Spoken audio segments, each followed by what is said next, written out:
All financial support for this podcast comes from my patrons on patreon.com. If you'd like to join in with patrons, please check out patreon.com/DarwinGross. That's DarwinGrosse. Now enjoy the podcast. Okay, today I have the great opportunity to speak to some people that they had a PR person reach out to me, and a lot of times I don't pay close attention, but this one looked weird, and so I did a little digging in, and it was weird enough for me to actually to kind of like light up my radar. The people I'm talking to is Peter Albrechtsen and David Barber. They worked together on a Robert Machoian movie called The Killing of Two Lovers, a 2020 movie.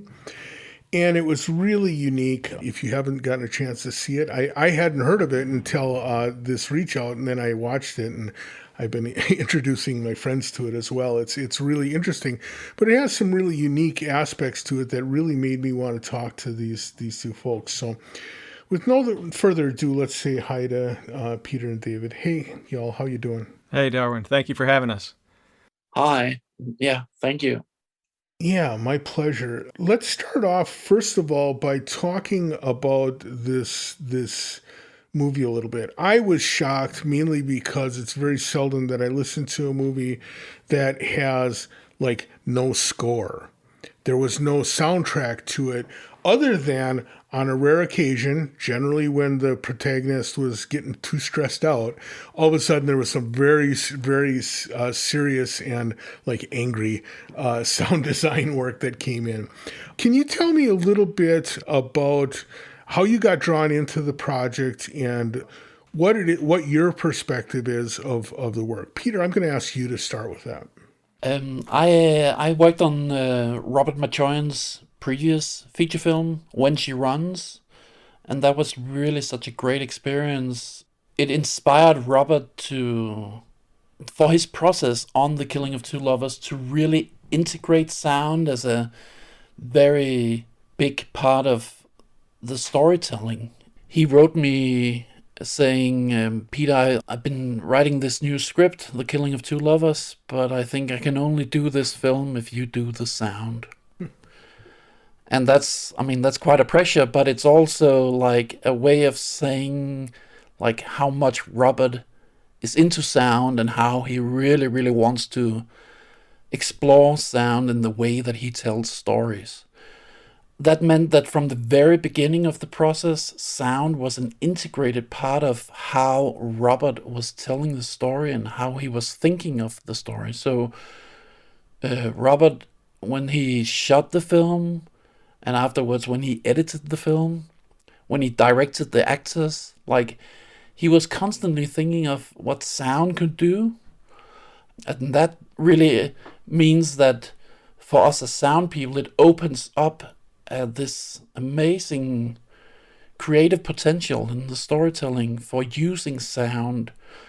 Robert wanted the sound to really be the inner voice of the main character of the film. It's important to say that the film is a family drama about the main character David and his wife. They split up, but trying to find a way of like being a family together with their kids.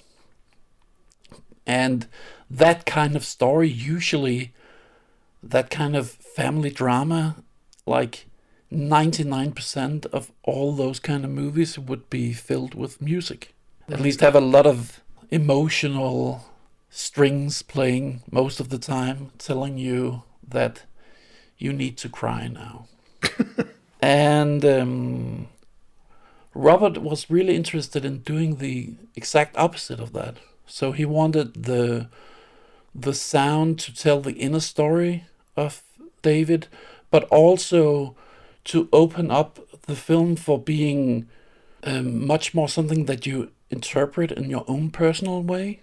For me, that makes the whole thing more emotional, actually, because it really becomes so much about your own experience, and you experience, you're not told what to feel. There's room in the film for you to really reflect on both what the characters are doing, but also on yourself in a way. It becomes a very special and different experience when there's no music to guide your emotions. And at the same time, on a creative level, Robert really wanted to explore, like, okay, what can we do with any part of the soundtrack? What can we do with how the dialogue sounds? What can we do with how the background sounds of this small town where the film takes place? How can we be creative about that? How can we create an inner voice for the main character through sound? So it was a very, very creative experience, and we really kept on like exploring sonic possibilities until the very last day of the mix. I'm based in Copenhagen, Denmark, so a lot of this sound work was sending files back and forth, but then Robert came over for a week during those 3 months where the sound editing was going on, and then at the end we met in LA with Dave for the final mix, which was a little more than a week. And then Dave had been working before that for the mixing of the dialogue, so we had those really creative week in LA at the end. But in that sense, it was also kind of creative process where things was just like constantly evolving, and Robert is the kind of director who directs the people on his crew in the same way as he directs actors, so that instead of saying you need to do exactly like this or exactly like that, then he talks about the emotions of a scene, and that inspires me and Dave to be very creative in the way that we use sound to tell the inner stories of the characters. Sure. No. So Peter, you primarily did sound design, and David, you were the re-recording mixer, right? Peter and I were both re-recording mixers, okay. and I handled the dialogue, what little ADR we had, and the foley, and Peter handled the design effects and ambiances. Okay, this helps me, because one of the things that just watching the movie, and like even 15 minutes into it, I was blown away, because when you strip a soundtrack and a score away from a movie, all of a sudden everything else becomes so critically important. As I listened to what was going on, it was really clear that there was 2 issues or 3 issues you had to deal with. Obviously, making the dialogue work was there, but also the interweaving of the Foley. It was remarkable. I grew up in rural America, and also I've lived in Western rural America, which is kind of the setting that this was at. And the place sound was like eerily familiar to me, right? And it was more than just like the sound of the wind or whatever. It was the sound of a pickup truck, the sound of doors slamming, the sound of kids in the distance in a place that doesn't have a lot of trees, right? These kind of things are actually really were very familiar. And this is clearly part of the sound design of the film.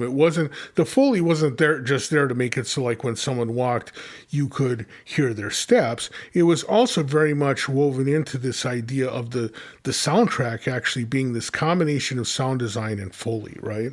Correct. Well, the Foley artist on the show was Heike Kossi, who is fantastic. He's a world-renowned Foley artist, and working with his stuff is just, it makes my job very easy because it's so well recorded and it's so well performed, and it matched environment to environment from scene to scene, sonically, texturally, and the performance of it just was very easy to blend in with the production sound. And that's what ultimately you want, is just to be able to have it work with your production sound without being noticed or without having to do a lot of treatments to make something that sounds like it was recorded in a dry studio sound like it's outside or in an auditorium or in a small bedroom. A lot of that work was really brilliantly done ahead of time by the entire Foley team. And how that worked into the organic, that's the kind of stuff that kept the movie, for me, it kept it grounded. Peter and I have talked about this a bit, where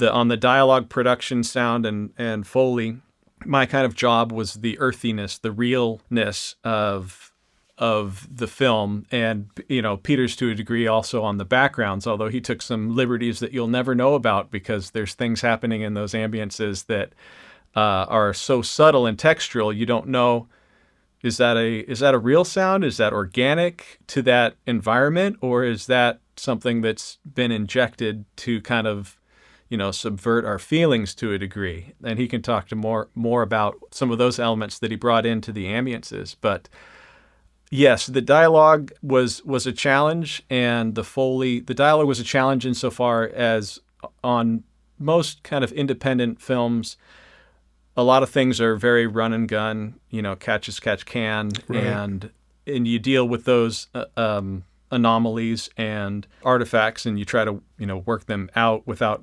upsetting the vocal quality or just the organic nature of the recording.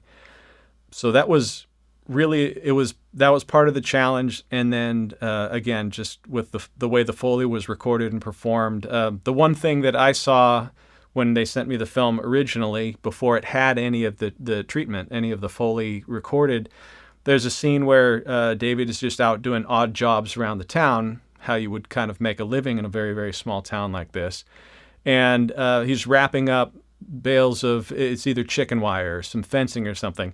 And then he has to bounce the entire thing 2 or 3 times to get enough momentum to toss it into the back of his truck. Right. And I saw that, and my first thought was, oh, please, God, I hope they recorded that sound on set, because how do you recreate something that genuine and that authentic? Right. And then when the Foley was sent over and I heard the recording and the performance of what they did for it, I was grinning ear to ear on that one, because there's things that you see when you go through a film without the sound, with only production sound or a very early cut of it. And you can kind of see these little, on the Foley and on the sound effects side, little roadblocks or speed bumps that you go, that is going to be a challenge. That's going to be really a difficult one to tie to the environment, to get the sound right for that particular element. And there was a few of those, and then every time I got to the Foley that was performing that particular item, I just put a smile on my face. So it was really a lot of fun to work with all of that. That's really cool. It sounds like an exceptional experience to be working on this for both of you. And we're going to talk a little bit more of some of the details. But before we do that, one of the things I like doing in my podcast is talking to people about their background and how they got to be the artists they are. And in both your cases, you're doing some very particular and very interesting work. But in neither case do I understand how you get to be the person that does it. So I'm curious, David. Let's start with you. Tell me a little bit about what your background is, how you got into film music. Maybe who are some people that kind of helped you along the way? I've been playing music since I was a child. I did the obligatory piano lessons, I think at 4, 5, 6 years old. The jazz band came and played at my elementary school, and then I got hooked on woodwinds. I became a saxophone player at that point. And then in high school, my junior year, we had they needed a bass player to fill out the rhythm section in the jazz band. And we had 2 jazz bands, and I wasn't going to be able to move up to the A jazz band until I was a senior as a saxophonist. So he said, do you want to learn bass over the summer? And so then bass became my passion, and I continued on with that through college. And I joined up with a singer-songwriter in college. Part of that experience, his name was Jeremy Kay, and he was signed to Surf Dog Records in California. We moved down to LA, and we put out a few records and had some stuff in movies and TV shows, but never got that big break that made it a living So when that timed out, one of the experiences that I had was working at Saban Entertainment in Westwood. Met quite a few people there, and a good friend there steered me towards audio post. That kind of migrated my love of sound, my love of being in a studio, into the audio post world. And then I just kind of went headlong into that, and by chance found myself at Juniper Post in 2004, and then I've been there ever since. Funny story for anybody that thinks it's too late to start. I didn't get there until I was 34. So the career that I now, call a living, I didn't start until my mid 30s. And I was hired there kind of as an assistant slash janitor. And a funny story was I think my second or third day on the job, we had an unfortunate toilet overflow in one of the main bathrooms, and sewage had spilled out everywhere, into the carpet, up the thing. And I kind of looked at the guy who had hired me, and I said, who do we call for this?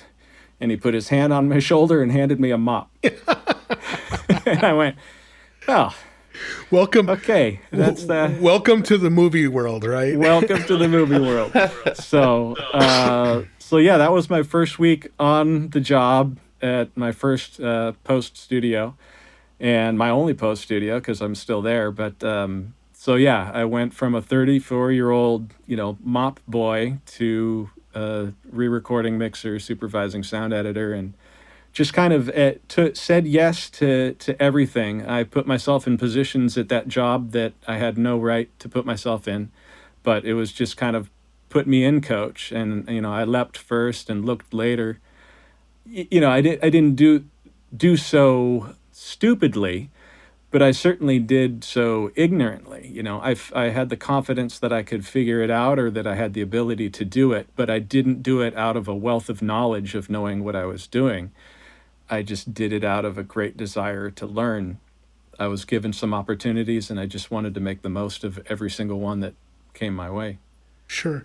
Now, normally there's like some kind of story about how I got that first break.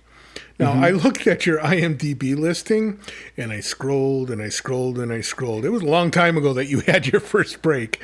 But I'm curious, what was the thing that, because especially in dealing with anything related to movies and video, there's really a barrier to get in. What helped you get over that barrier? Again, this is not a recommended route. I was working day jobs with music and just kind of touring up and down the coast and taking time off to tour around the country. Thursday, Friday, Saturday nights were just, we'd drive up and down and play music. And when I started to go to the audio post world, I was getting one of those many credit card things saying, take a loan out, great interest rate, so on and so forth. So I ended up taking, I think, a $30,000 loan out against a credit card to buy equipment for myself. So I bought the equipment, brought Pro Tools, a computer, speakers, amps, all of that stuff. I paid off my truck, and then I kept, I think, $10,000 or $12,000 to live on while I wasn't going to be having any income. So I kind of portioned out that particular loan to last. I had timed it out to be like, I think, 6 months to a year. Okay. Hoping that during that time I would be generating some kind of income. I was answering a website called, I believe it was Mandy.com, where entertainment, very low budget, do my sound job for $500 kind of jobs were popping up. So expectations were low, but so was the pay. But it was certainly a place to start cutting your teeth on these things. And I was trying to meet with anybody that would let me into the studio to watch what they were doing. One of those digital ads brought me to a guy that was going to make a monster movie that he never ended up finishing. But he had walked me into Juniper Post as his mixer, saying, this is the mixer, can we use your facility and stuff?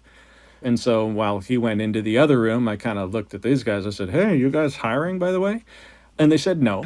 So at the time, I just kind of walked away, went, well, I gave it a shot. And then a week later, one of the things they were doing at the time was bulk M&Es, or music and effects tracks for films that didn't have them. So you had to cut and fill it in. And so on. So they called back because they just got a full load coming in and they didn't have enough personnel to handle it. So they called me back a week later and said, hey, did you get a job somewhere else yet? And I said, no, I didn't. So I said yes. I came up, and 3 days after that, I had a mop in my hand. And then, Amazing. yeah, that was my kind of just circuitous route to get into audio post. So much though, like so many audio post people I've talked to, which is being at the right place and being willing to say yes is just like a really important thing. Yeah. Peter, I'd like to hear your story. What is your background and how did you get to be a sound designer?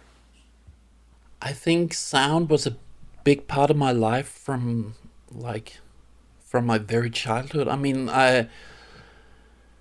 my dad has the story like from when I'm 2 years old, and my dad was really into music. Had this old quarter-inch tape recorder. Had an enormous record collection with classical music and the Beatles. He was really into John Lennon's crazy sound experiments and a lot of modern classical music. He has several times he's told me the story of like when I'm 2 years old, like then he wakes up one night hearing this sound from the living room. Warp, warp, warp, warp, warp, warp, and he's like, okay, what's going on in there? And he gets up and he walks into the living room, and then I'm standing there in front of the quarter-inch tape recorder, and then kind of dragging the tapes back and forth so that you get this like rip, rip, rip, rip sound. I was 2 years old, so I guess like the fascination with sound and sound manipulation was something that was there from very early on. My granddad then built me like a toy version of a quarter-inch tape recorder, so I didn't have to play around with the expensive equipment. But yeah, so sound and music was really there from the beginning, and then when I learned to switch on the TV, then I started watching a lot of movies. And then in 95, when I attended this place called the European Film College, which is kind of like a film preschool, which is based here in Denmark, but has a lot of international students. Like it's around 100 students, but at least half of it is like international. And that's really where I realized that my interest in music and sound and my interest in movies could kind of meet in the middle by doing sound for movies. And it was really like a revelation. From then on, then I just I got into the Danish film school, and I spent 4 years there on the film school, making a lot of crappy experiments, making a lot of bad sounds. But the great thing about going to film school is that you can do all these mistakes and then learn from them. So when I graduated, I kind of felt that, okay, now I'm actually ready to go into the world. And that's 20 years ago. I've been then working as a professional sound designer since then. But I mean, saying that I'm a professional sound designer, to me it sounds so weird, because for me I really don't feel very professional. I'm professional in the sense that I earn money, I get paid for this somehow. But at the same time, I feel like really I'm a kid in a candy store. Like I feel like this is a big playground. I feel like every new movie that I do is an adventure. And I feel like I'm still learning every day, or getting inspired, and like getting inspired by my collaborators, by the directors I meet, by the team I've got working with me on every film. So I feel that also because the creative process is something that for me is incredibly important. I feel that when you're making movies, it's really so much of a collaboration. You kind of you create something together that you couldn't do individually. And I feel that in that sense that it's very important to be surrounded by inspiring people and inspiring projects. And I've been very privileged to work with a lot of filmmakers who really, really wants to explore what you can do with sound and music in movies. So it's been an incredible journey these 20 years. And it still feels like I'm just getting started somehow. And I'm still thinking like often on projects because I find it so important to keep on experimenting and playing around with things. I mean, I'm still kind of like thinking, okay, so when will they call me and say, Peter, now we've found a proper sound designer, not just someone who's there playing around with sounds. The time for this foolishness is up, right? Exactly. So there's this kind of like this amazing saying by one of the great sound designers, Randy Tom. He has this great thing where which is, my ego comes pre-shrunk.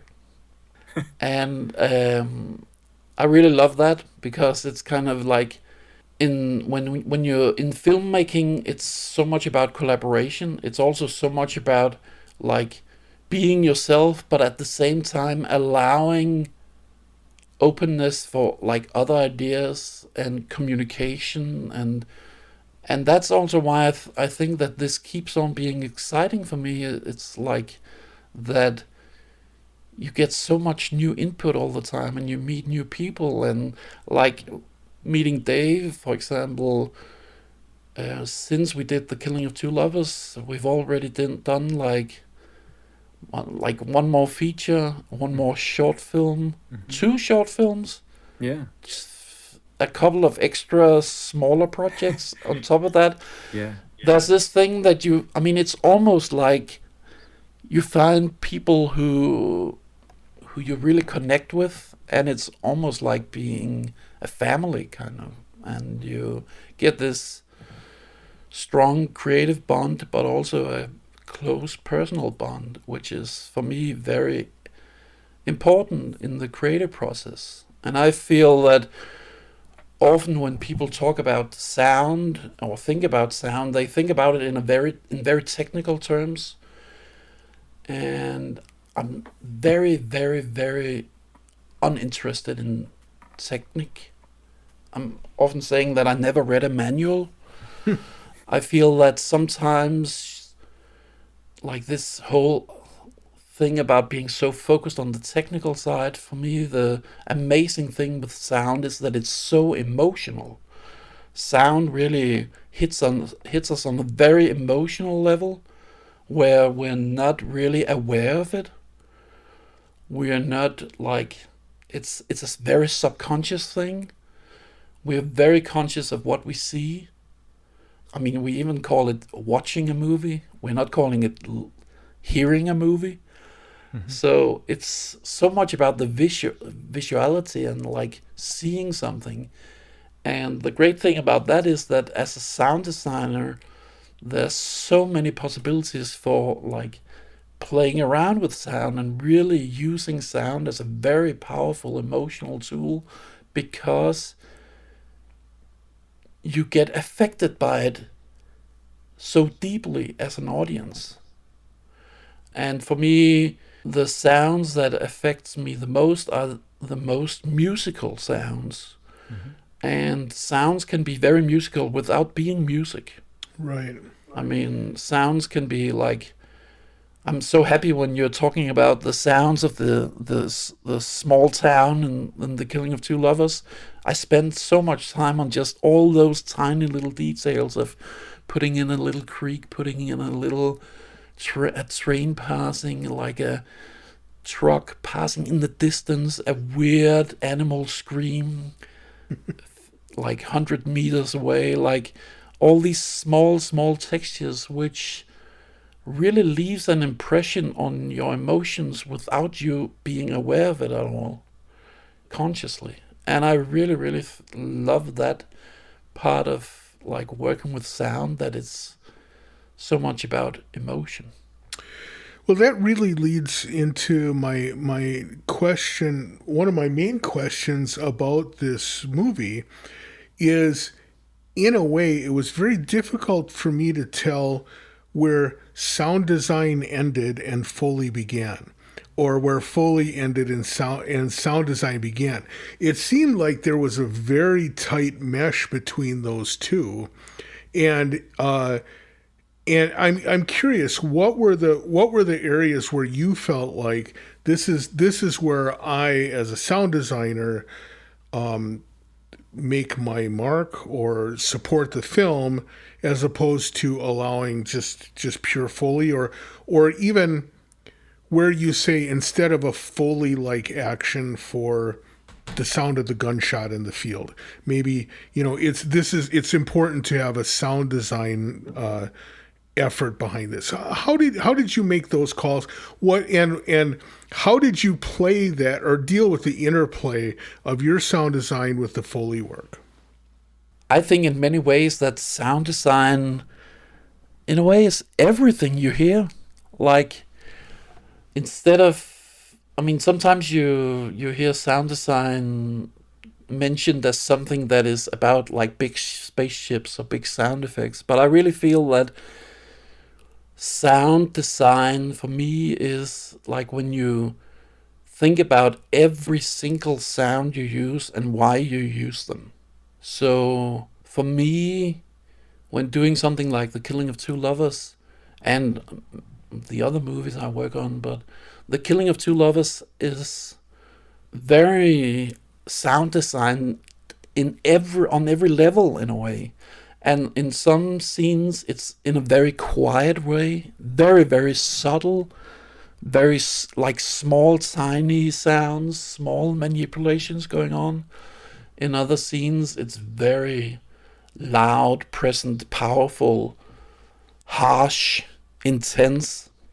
And the Foley artist Heikki Kossi, who, like Dave already mentioned, is this, I mean, he's like really incredible. And I've worked with him for 8 years now. I usually say that I don't want to do a movie without Heikki doing the Foley. We are very close, we're great friends. Heikki is the first Foley artist I met who reads scripts. Usually Foley artists are kind of like working when there's a picture and you kind of like, okay, so now we need to do the footsteps and so on. But Heikki and I are really like talking very creatively about the sound from the very beginning, and he gets sound design sketches from me to work on. And if there's score in a film, he gets music so that his Foley is sometimes in rhythm with the music that's there. In that sense, I don't really, there's not really that much of like, there's not really that much of a difference between what is Foley and what is sound design. And that's also what we try to do with every element in this film. Also with Dave, that when we were mixing, then I was telling Dave, like, okay, so any creative idea that you have is very welcome. There's this Danish saying that is, the only limit is is your imagination. And I really love that saying, and it really goes for The Killing of Two Lovers, where we were really constantly like experimenting with things. And I really like when you can't really hear anymore what is dialogue, what is Foley, what is sound design, what is ambience. Like it all melts together. What is music? Or in a sense, for me, like what's really great is when it all feels like music, even if there is no music. Now, this obviously had to make it kind of a different sort of stressful to do the mixing work on this. I would think that because everything, you don't have the comfort of the gauze of a soundtrack that can maybe cover up hiccups in the sound or whatever. Everything is like very, very in your face. I'm wondering, David, from your perspective, what were some of the complexities, the unusual complexities that you had to deal with in this particular case? A lot of the times going into a mix or after having pre-dubbed something, I go into a final mix similar to okay, it's a block of marble, the statue's in the marble, I just need to chisel down till I get to the statue. And that's kind of a lot of the times when you go into a mix, you go, I know what I want to be hearing here, and I just need to work the elements that I have to achieve that, to achieve that sonic vision. And this was the first mix that I've ever done that we hit day one of the mix, and I don't think any of the three people in the room knew where we were trying to get. It was something where we came in and said, we have all of this great stuff. We have this great story. We have this great acting. We have this great directing and this great editing. Let's take it where we can take it. And so that was both frightening and liberating at the same time.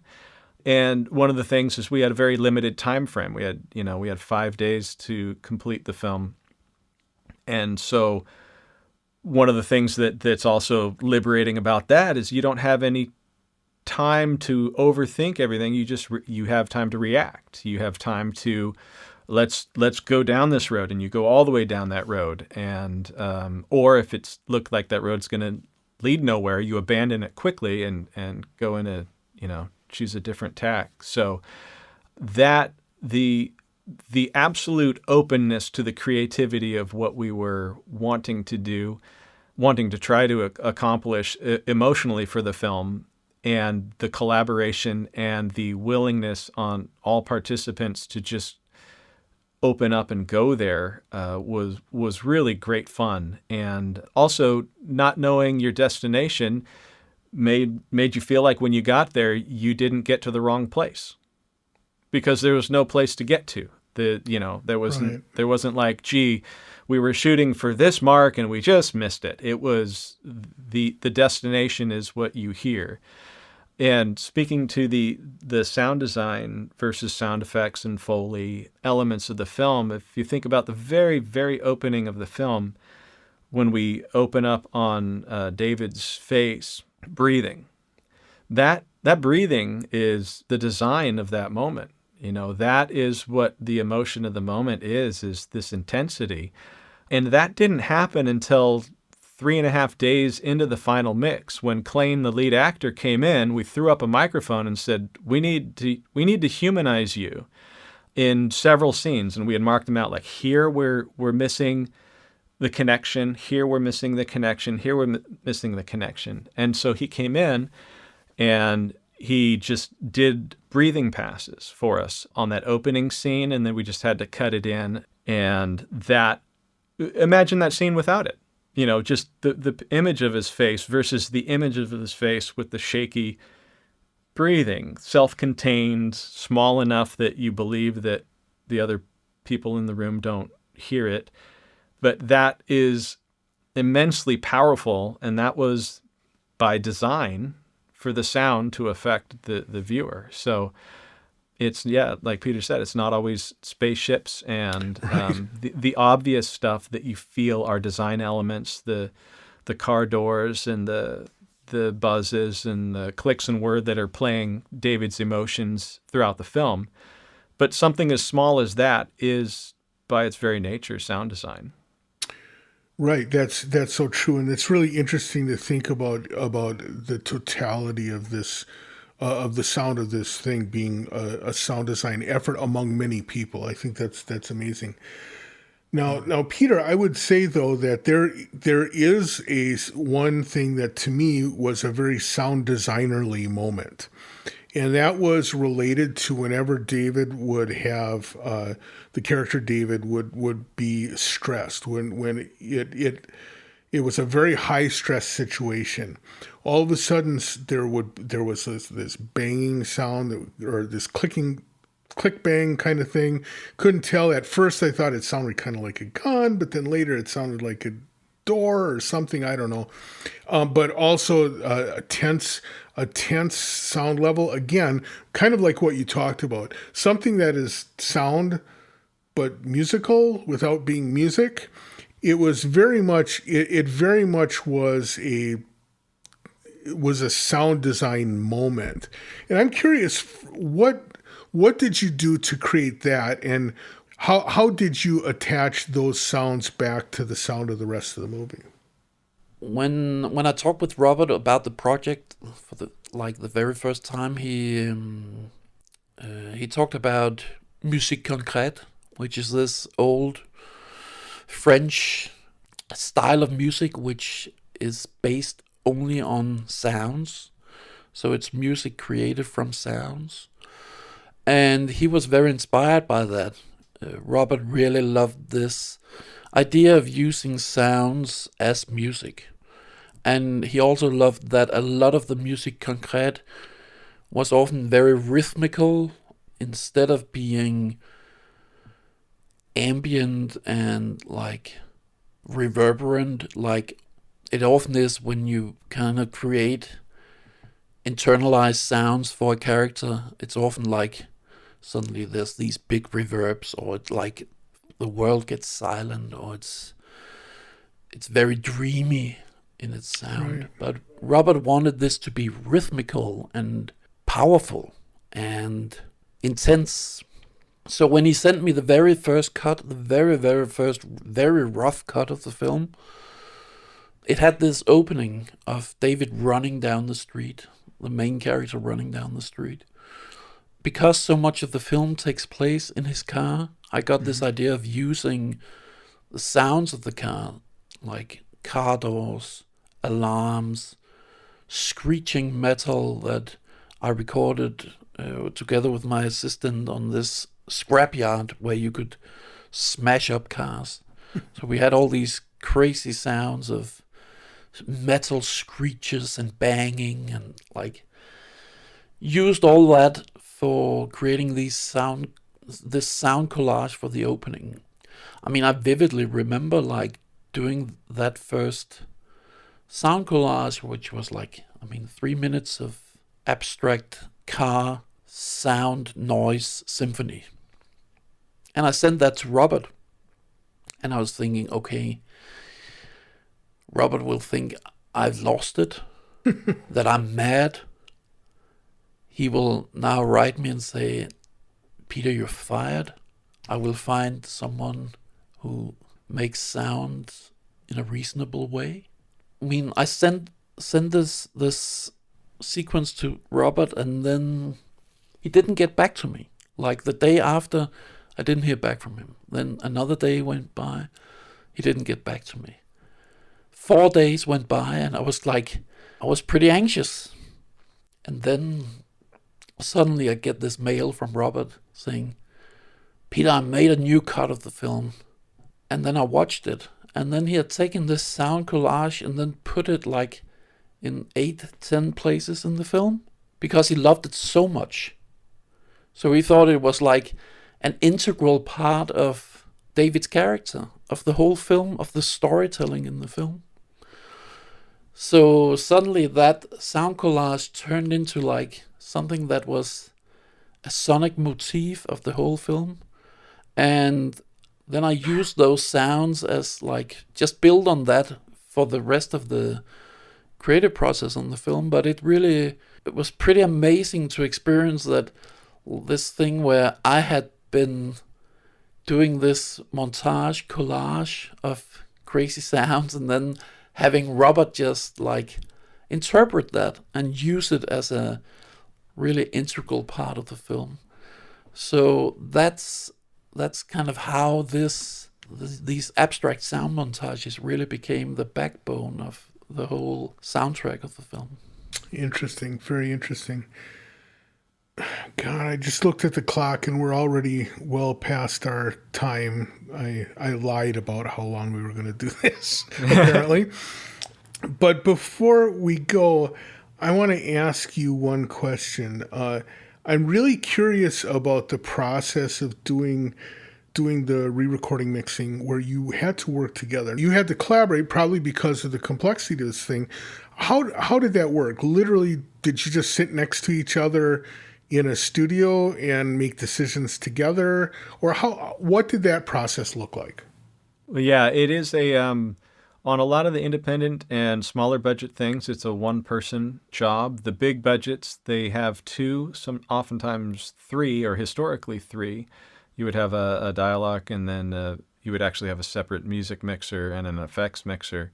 That has become more condensed, and even the division of duties has kind of shifted over time, where sound design and music might be under a certain fader as opposed to music and dialogue going together. For this picture, when Peter and I first joined up together, he said, I'm going to be handling the design and ambiences and effects, and you'll be handling the dialogue and the Foley. And it worked out beautifully. There wasn't music to parse over, so we didn't have to worry about that particular element. But we did sat side by side at Juniper Post, and he had his box and running his stuff, and I was running mine. And I alluded to this before, that just it was one of the first times that I had worked with someone else. This goes back to the collaboration and just kind of also having kind of an alter ego, or your mind in elsewhere, is that I'd be hearing something as I'm passing through a dialogue, and I'd think like, okay, it'd be great if the sound effects did this or the backgrounds did that or whatnot. And then by the time we hit stop, he'd already made those changes on the fly as we were moving through the scene. So it was wonderful to have things happening that I'm thinking about while I'm working on my stuff, but they're already occurring. So it's not, 2-3 passes with one person trying to do those actions. And then there's also the things that you would never, ever, ever, ever think of that we could bounce back and forth to each other. Like there was like, what'd you say about Randy's quote, "And my ego comes pre-shrunk"?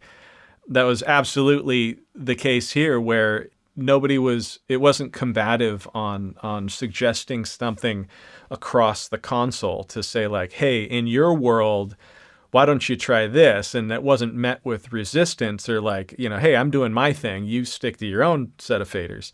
So we had a wonderful back and forth on all of that, where ideas were tried and there was truly nothing was off limits.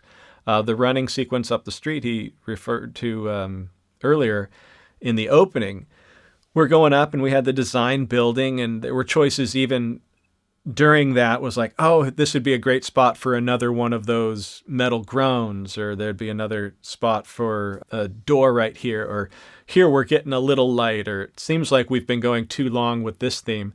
So one of the things he said, why don't you take the Foley running and let's run it through Slapper, which is a surround delay, and start getting that to integrate. And this is something I would never, ever, ever in a million years thought to do, that all of a sudden, with just these running footsteps that are very rhythmic and pattern, about, maybe 60% up the street, we needed something else to be happening sonically to get us to the end, where you have to have some new element to introduce.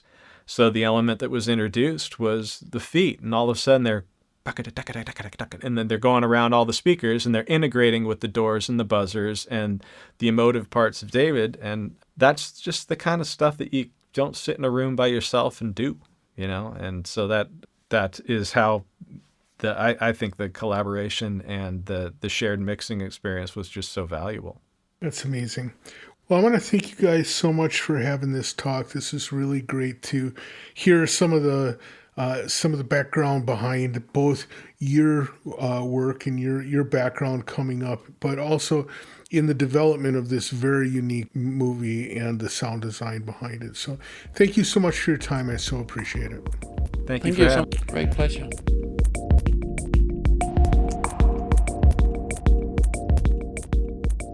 Hey, well, here's a new little tidbit for you.